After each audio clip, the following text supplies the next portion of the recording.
The void between Jupiter and Mars sparkled with the usual traffic of mining vessels and passenger shuttles when humanity first encountered the Zurek. Lieutenant Commander Raina Patel stood at her observation post aboard the UES Vigilant, supposedly Earth's most advanced research vessel. In reality, the ship housed enough firepower to level a small continent, a secret humanity had kept well hidden from the cosmos for over a century. "Contact, bearing 035, announced Tactical Officer James O'Neill, his voice steady despite the gravity of the moment. 3 vessels, configuration unknown. They're not broadcasting any recognized IFF signals." Raina's heart raced as she studied the holographic display. The unknown ships moved with an organic grace that defied human engineering. Their hulls rippled with what appeared to be living metal, absorbing and reflecting Jupiter's distant light in impossible ways. "Send the first contact package," she ordered, following the protocols that had gathered dust for decades. Humanity had prepared for this moment since they first reached for the stars, but preparation felt hollow in the face of reality. The response came faster than anyone expected. A beam of pure energy lanced out from the lead alien vessel, but instead of striking the Vigilant, it coalesced into a hovering hologram of a being that could only be described as beautiful and terrifying in equal measure. The Zurek ambassador stood nearly 3 meters tall, its crystalline exoskeleton refracting light into rainbow patterns across the bridge. "We are the Zurek," it announced in perfect English, having apparently decoded their language from the first contact package in mere seconds. "Your species has been deemed potentially worthy of elevation. Submit to evaluation and processing."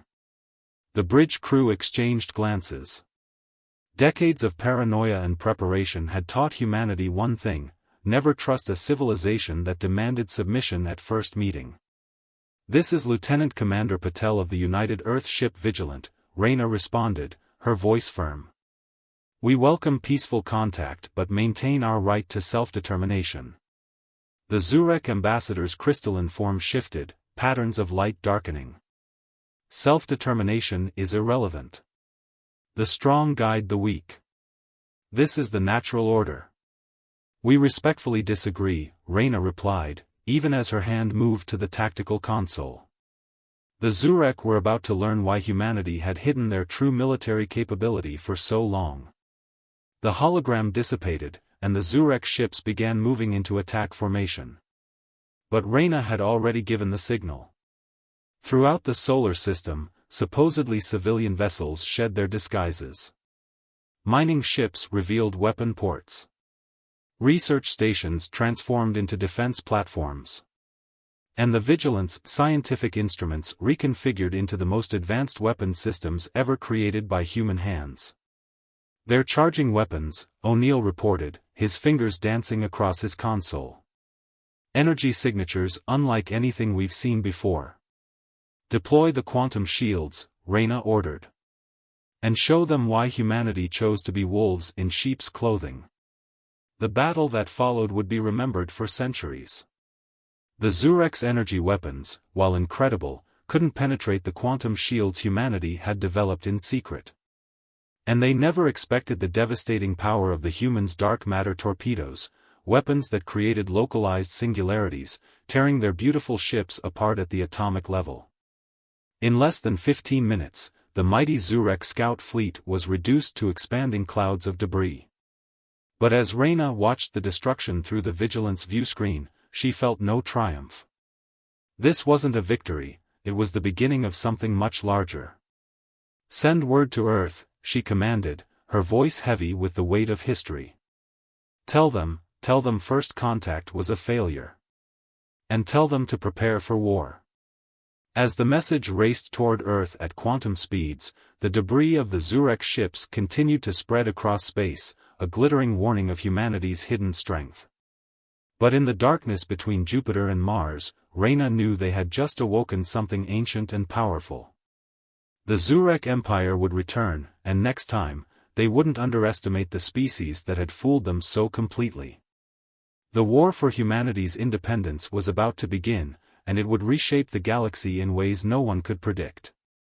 3 weeks after the Jupiter incident, Fleet Admiral Naomi Winters stood before the United Earth Council, her weathered face illuminated by the holographic display of approaching Zurek warships. The chamber's usual political chatter had been replaced by a heavy silence. "The Zurek response fleet is larger than anything we anticipated," she announced, manipulating the display to show the true scale of the threat. "Over 2,000 vessels, each one larger than the scouts we encountered. They'll reach our outer defense perimeter in 72 hours. Counselor Viktor Petrov, his dark eyes shadowed with concern, leaned forward. "Can our quantum shields hold against a force that size?"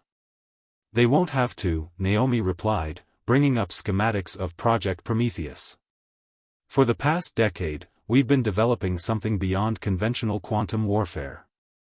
Something we hoped we'd never need to use." The schematics showed a massive orbital installation hidden within Mercury's shadow, its true purpose disguised as a solar research facility. In reality, it was humanity's ultimate deterrent, a weapon capable of manipulating the fundamental forces of reality itself. "The Prometheus array can create controlled quantum fluctuations in spacetime," explained Dr. Hiroshi Tanaka, the project's lead scientist. "In theory, it could disable or destroy the entire Zurek fleet in seconds.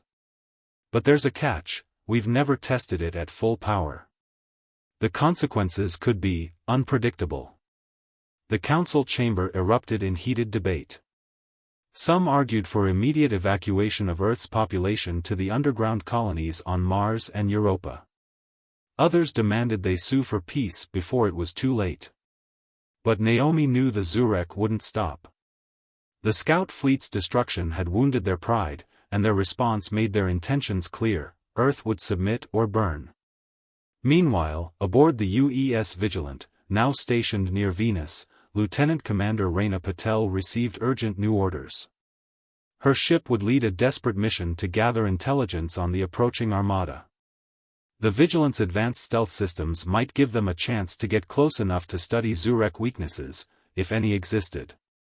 "We're picking up something strange," reported Science Officer Raj Kumar, his fingers flying over his console. "The Zurek ships, they're changing. Their living metal hulls are evolving, adapting to counter our quantum weapons." Raina watched the sensor data with growing unease. The Zurek weren't just coming with overwhelming force, they were learning, changing, becoming something even more dangerous. Every hour brought new modifications to their ship's biological architecture. Back on Earth, Dr. Tanaka made a terrifying discovery. The Prometheus array's test firings had attracted attention, not from the approaching Zurek fleet, but from something else. Something ancient that lurked in the spaces between reality. "The quantum fluctuations are creating ripples," he explained to Admiral Winters in a private meeting. "Like stones thrown into a cosmic pond. And something out there is sensing those ripples." Naomi studied the data with growing horror. "Are you saying there's another player in this game? Something even the Zurek don't know about?" "I'm saying," Hiroshi replied quietly, "that in our desperation to defend ourselves, we might have attracted the attention of something far worse than the Zurek. The question is, do we dare use Prometheus when we don't fully understand what it might awaken?" As the hours ticked down, humanity faced an impossible choice. Use their ultimate weapon and risk drawing the attention of an unknown cosmic horror, or face the full might of a Zurek fleet bent on revenge. And somewhere in the void, aboard the Vigilant, Raina Patel and her crew might discover the key to survival, if they could just stay alive long enough to report back. The price of pride was mounting, and the true cost of that first battle near Jupiter was about to become terrifyingly clear. Humanity had shown the galaxy they weren't helpless prey, but in doing so, they might have started a chain of events that would reshape the very fabric of spacetime itself. The Vigilant drifted silently through the heart of the Zurek armada, its quantum stealth systems pushed beyond their limits. Lieutenant Commander Raina Patel watched through specialized sensors as massive bioships pulsed with otherworldly energy, their living metal hulls now transformed into something that defied conventional physics. "Energy signatures are off the charts," whispered Raj Kumar, his voice tense as he monitored the science station. They've somehow integrated quantum principles into their biological systems. It's like they're evolving in real time. But that wasn't what worried Reyna most. Throughout the enemy fleet, she noticed periodic distortions, moments when space itself seemed to ripple and twist. The same phenomenon Dr. Tanaka had observed during the Prometheus tests. They see it too, she realized. The Zurek aren't just coming for revenge. They're running from something. Deep within Mercury's shadow, Dr. Tanaka made a breakthrough that confirmed Reyna's suspicions. The Prometheus array wasn't just a weapon, it was a key, accidentally crafted to unlock doors that should have remained sealed. The same doors the Zurek had been desperately trying to keep closed for millennia. The living metal, he explained to Admiral Winters via quantum-encrypted channel. It's not technology. It's armor, protecting them from what lies between spaces. Every species that reaches a certain level of quantum manipulation attracts their attention. The Zurek found a way to survive. And now they want to force that same solution on us.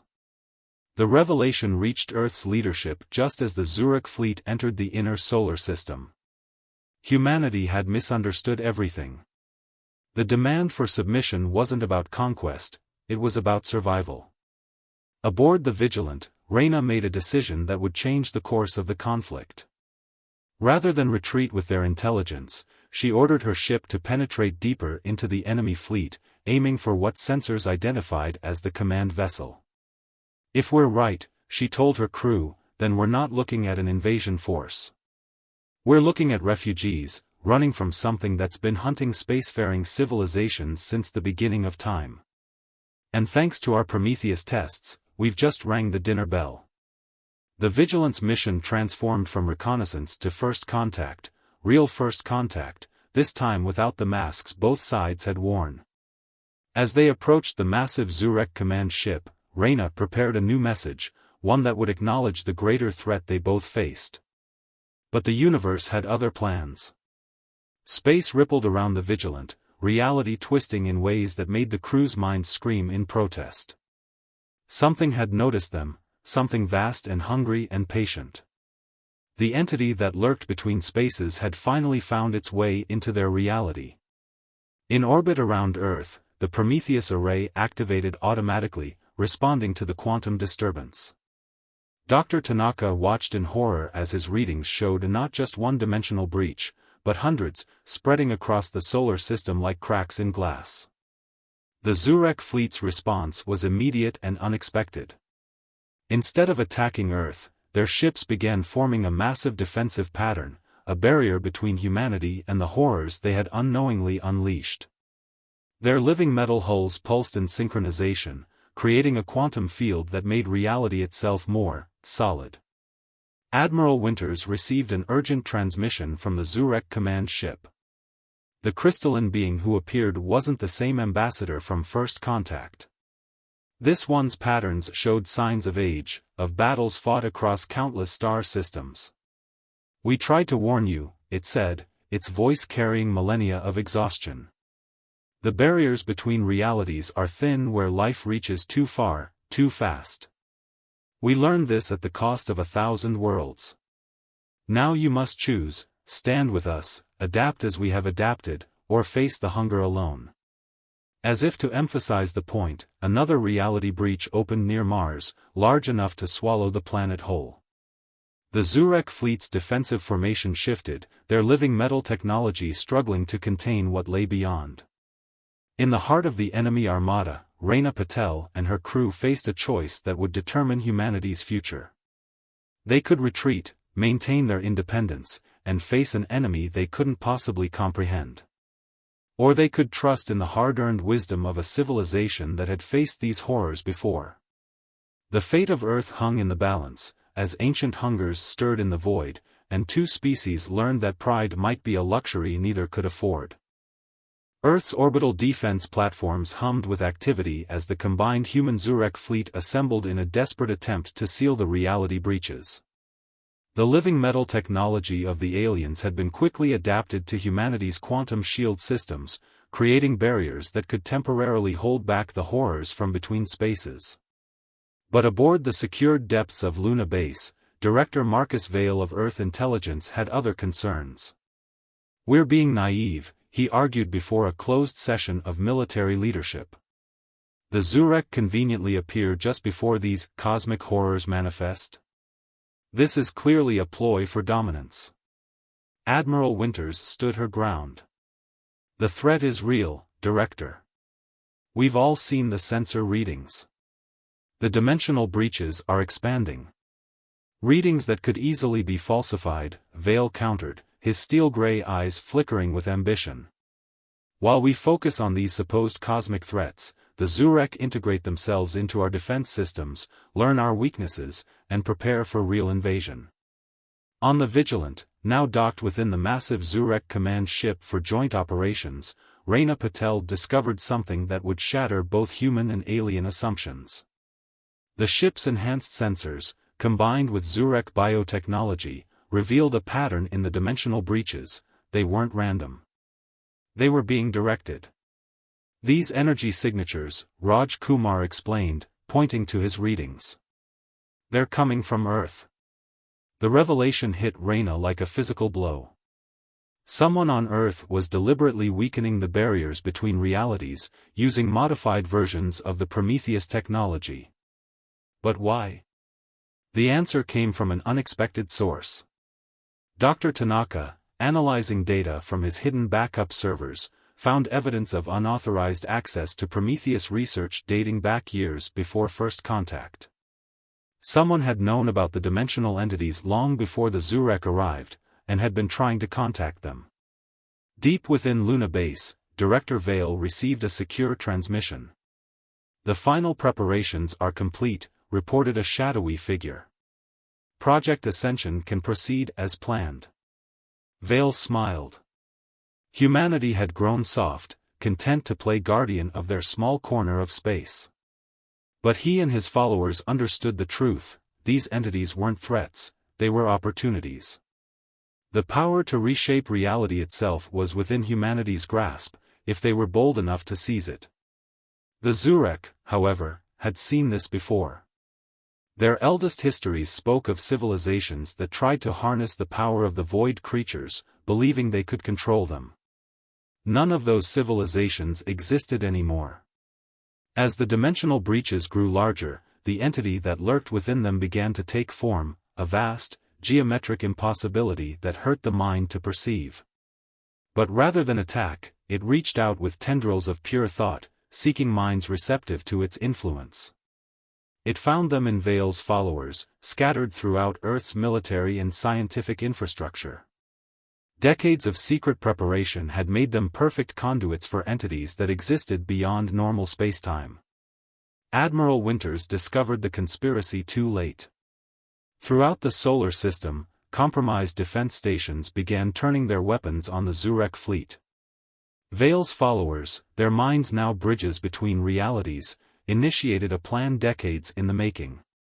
"You don't understand," Vale's voice echoed through emergency broadcasts, distorted by energies no human was meant to channel. "These beings aren't destroyers, they're evolutionaries. They can lift humanity beyond its crude physical form. The Zurek would deny us this transcendence, keep us bound to mere matter, but we will not be contained."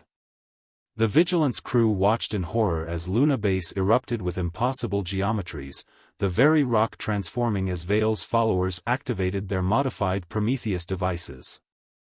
The barrier between spaces began to tear apart at an unprecedented scale. Reyna knew they had minutes at most before Vale's actions doomed not just Earth, but potentially this entire sector of space. The Zurek had been right all along, not about submission, but about the danger of reaching too far, too fast. Now humanity faced a threat from within, as Vale's followers attempted to force transcendence upon an unwilling species, while ancient entities waited hungrily for the barriers to fall completely. The true battle wasn't against aliens or cosmic horrors, but against human arrogance and the terrible price of forbidden knowledge. Luna Base twisted into impossible shapes as Director Vale's followers channeled powers beyond human comprehension. The dimensional barriers were collapsing faster than anyone had predicted, and the entities that lurked between spaces began pouring through in ever-increasing numbers.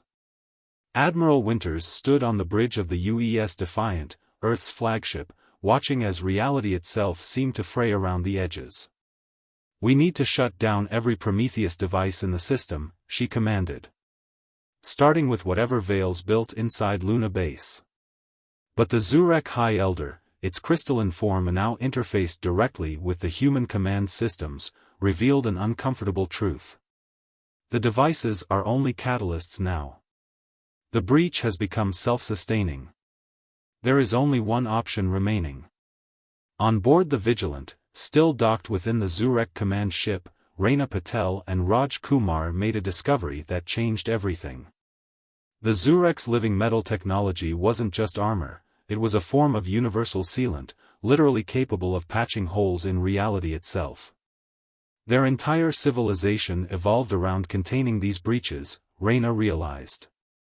That's why they tried to force other species to adapt. They knew the barriers were weakening everywhere. The entities continued to pour through the breaches, their geometrically impossible forms driving Vale's followers to a frenzy of transcendent ecstasy. But those watching from the safety of quantum-shielded ships saw the truth: these weren't beings of enlightenment, but cosmic parasites that fed on the dissolution of reality itself.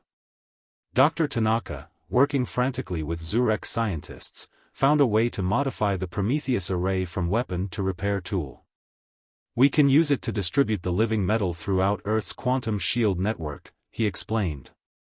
"Create a planetary-scale patch. But someone would have to get inside Luna Base to access the master control systems. The base's defenses, enhanced by Vale's followers and their entity allies, made external shutdown impossible." Raina volunteered the Vigilant for the mission. Her ship's unique combination of human stealth tech and Zurek living metal made it their best chance. As they approached the transformed lunar surface, the crew witnessed Vale's followers completing their transformation, their bodies turning inside out as they became conduits for things that should never have entered our reality. "You would deny us godhood," Vale's voice echoed through space, no longer entirely human. "The Zurek kept this power from us, kept all species bound to mere physical form. We will transcend." The Vigilant penetrated Luna Base's outer layers, now a twisted maze of non-Euclidean corridors. The crew moved through spaces where gravity shifted randomly and rooms that were bigger on the inside than the outside. At the center, they found Vale, or what remained of him, a being caught between human form and something else, surrounded by followers in various stages of horrific transformation. The battle that followed couldn't be described in human terms. Reality itself became a weapon, as Vale's followers tried to force transcendence upon the boarding party. But the Vigilant's crew, protected by a combination of quantum shields and living metal, fought their way to the control center. In orbit, Admiral Winters coordinated with the Zurek fleet to contain the expanding breaches. The entities, sensing resistance, began to show their true nature, not gods offering transcendence, but predators that had evolved to hunt civilizations that grew too curious about the spaces between spaces. Raina reached the master controls just as Vale made his final transformation, becoming a window through which something vast and hungry began to emerge. With seconds to spare, she initiated the modified Prometheus protocol. The array fired, but instead of creating destructive quantum fluctuations, it spread the Zurek's living metal throughout Earth's entire defense network. Reality groaned as the patch took hold. The entities, suddenly finding themselves unable to maintain their presence in normal space, began to retreat. Vale and his followers, too far gone in their transformation, were pulled back with them, their screams of ecstasy turning to horror as they realized the true nature of their gods. In the aftermath, as the dimensional barriers stabilized, humanity and the Zurek found themselves bound together by shared trauma and understanding. The Zurek's elevation wasn't about submission, but about preparing younger species for a universe far stranger and more dangerous than anyone had imagined. 1 month later, Raina stood with Admiral Winters and the Zurek High Elder as they signed the Sol Zurek Accord. Earth would retain its independence, but both species would work together to strengthen the barriers between spaces and watch for signs of other civilizations reaching too far, too fast. The stars seemed different now, knowing what lurked in the spaces between them. But humanity had gained powerful allies and learned crucial lessons about the price of pride and the importance of balance.